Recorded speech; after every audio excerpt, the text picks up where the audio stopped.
February 2012, Mayapur, West Bengal, India. Early in the morning, hundreds of local people arrive for their daily assignments at the largest construction site in the area. They are eager to give their best. Steady jobs are a rare commodity in this remote part of the Ganges Delta. But over the past 4 decades, people have been witnessing the transformation of a tiny dusty village and the surrounding rice fields into a spiritual capital attracting millions of people from 100 different countries each year. So they proudly take part in the new $60 million project, which they are convinced, with its unique features, will put Mayapur on the world map. The story of the modern-age rise of Mayapur begins with an old Hindu monk from Kolkata, who on the morning of Friday, August 13th, 1965, grabs his belongings, which are 2 sets of clothes and a trunk full of books, and boards the Jaladuta steamboat heading for America.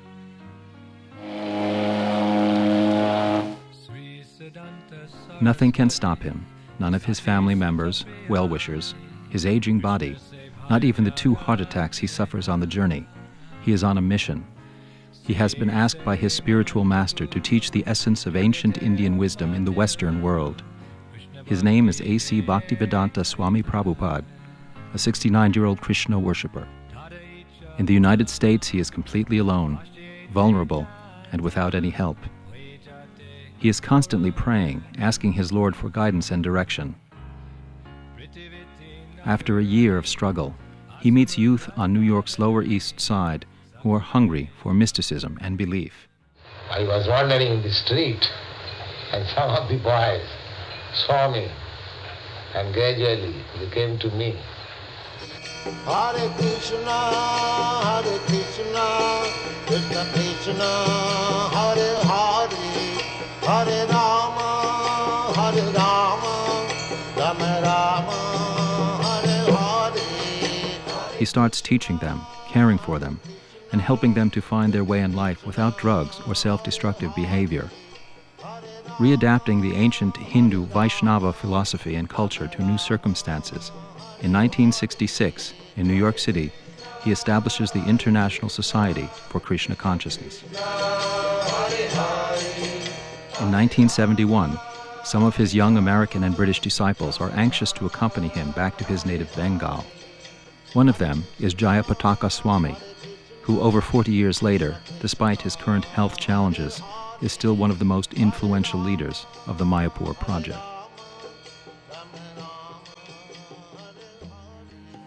I was personally involved by Srila.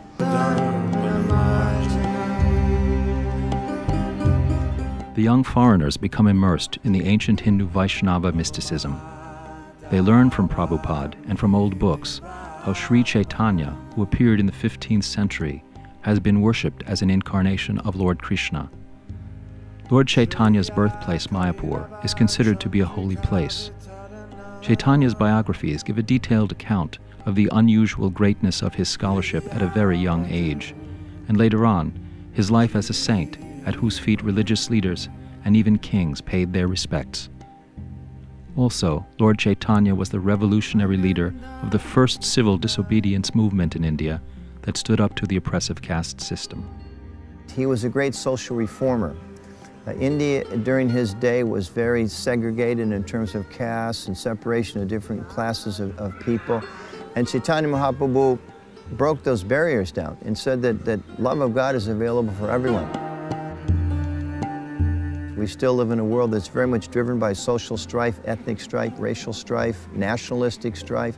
And Chaitanya Mahaprabhu's message transcends that. Doesn't matter what your background is, and you're a spiritual being. You're a part and parcel of God. We're all brothers and sisters. And globally, we can really be united and learn to live together peacefully when we see that we have that shared connection. And that's a very important message for this day and age.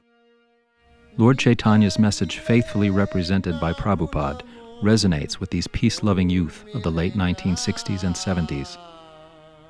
Despite what turn out to be extreme physical and social hardships, they feel privileged to be able to assist Prabhupada in realizing his vision of this holy place.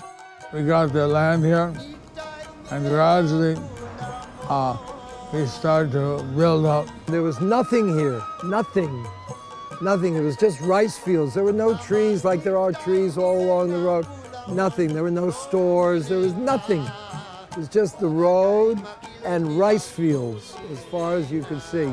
In the beginning, very few devotees and just some cows and bees, and we learned how to live a natural life. I remember one night I woke up here in Mayapur, and I was restless, and I went out into the fields, and I looked up at the sky. I said, what am I doing here? In the middle of a rice field in West Bengal, out in the middle of nowhere, with mosquitoes and rats and cobras, and well, I'm here because Prabhupada wants me to build a city. Ground breaking ceremony for the new temple that was established by Srila Prabhupada in 1972.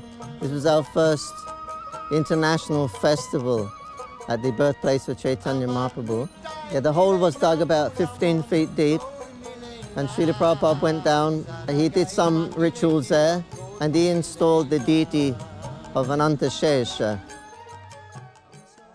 By the mid-1970s, the Krishna movement has spread all over the world.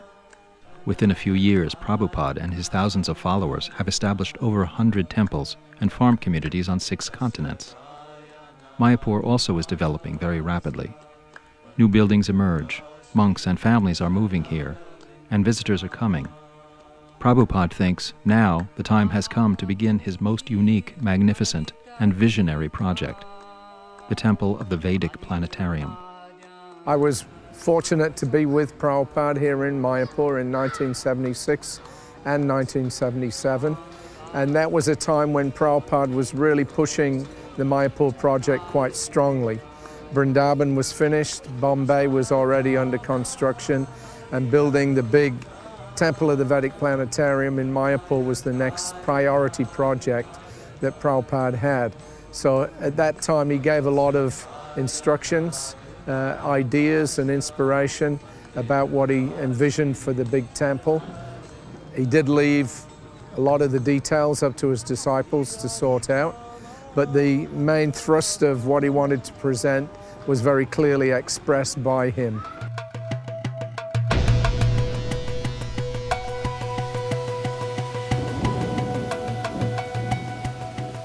After the passing of Prabhupada in 1977, his followers try their best to fulfill this great remaining desire of their master. Despite many attempts, however, plans to start building the new temple fail. The young foreigners are surrounded by suspicion, with obstacles created by the local authorities and some of the residents. Back in the 70s, they thought we were CIA agents, getting permission to build, and there's really strict land laws here about how much land you can own and all this kind of stuff. It proved really, really difficult. We had been totally shut down by the government, the previous government. They said, you cannot build anything. We're going to take away all your land. They threatened us. So many hurdles, so many problems. I thought, why are we struggling here so much, you know? So I was very frustrated, where next? Because we've been totally stopped here.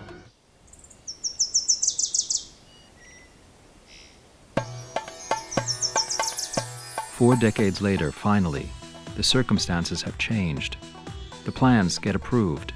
The Temple of the Vedic Planetarium project is being skillfully managed by a team led by Alfred Brush Ford, the great-grandson of legendary automobile mogul Henry Ford. And the construction is moving ahead at full speed. I grew up in obviously a very wealthy family. I was a hippie at college, and people were looking for alternative consciousness. And I studied various religions. I studied Buddhism, I studied Taoism, Egyptian Book of the Dead, all these different religions and spiritual paths. But none of it made very much sense to me.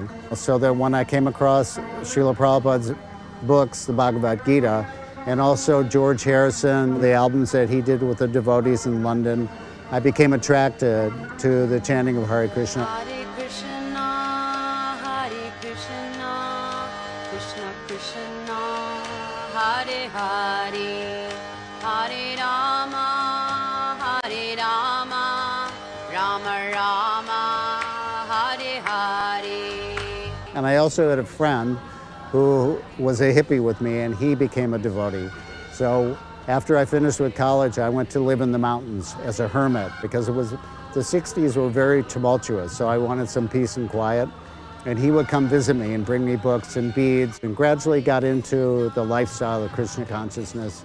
And then I corresponded with Srila Prabhupada, and we started a relationship like that. And in 1976, I was in Detroit when Prabhupada came to visit, and he was describing in detail about the Temple of the Vedic Planetarium and his plans for Mayapur.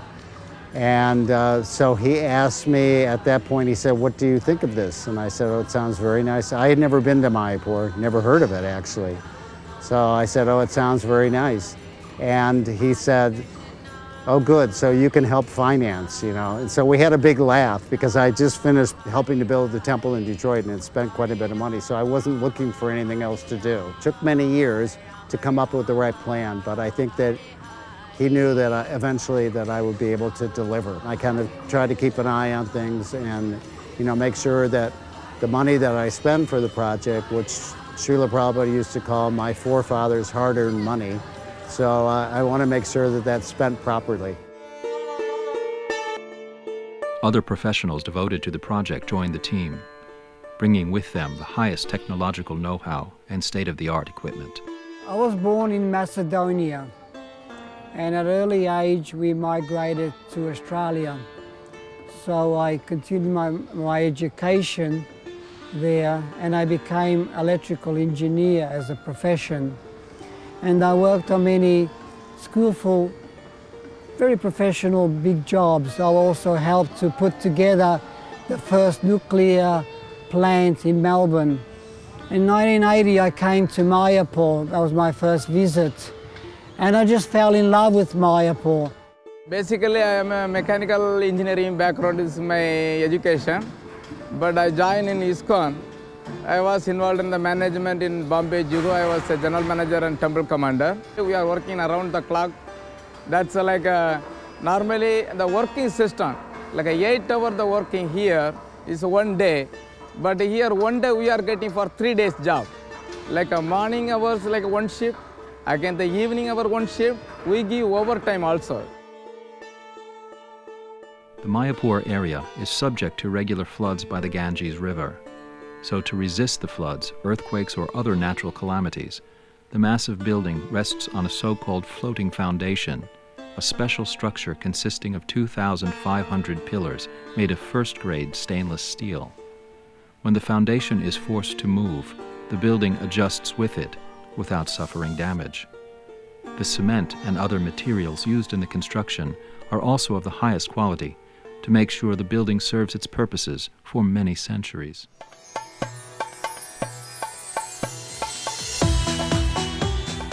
Well, you can see here now to my right, this is called a batching plant. This is where the cement is mixed perfectly.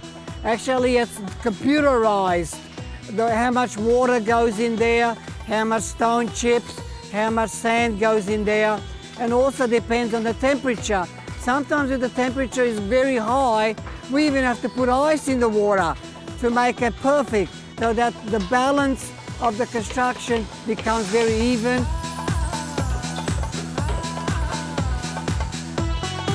Coming up this staircase, which is very wide, you're coming up here, then you're also coming up the stairs up here, you'll be entering the temple.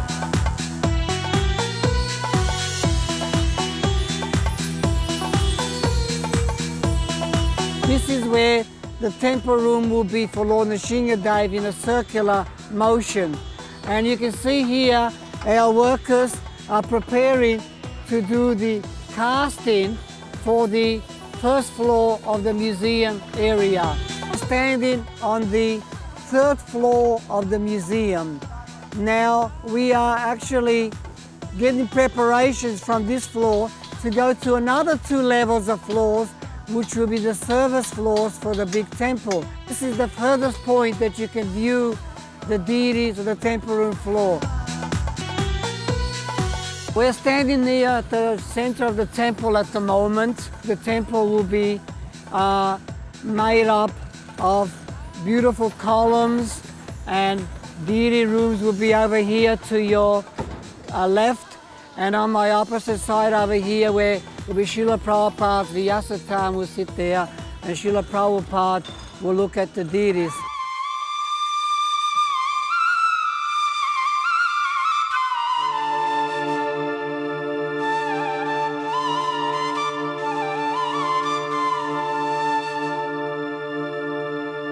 The dome above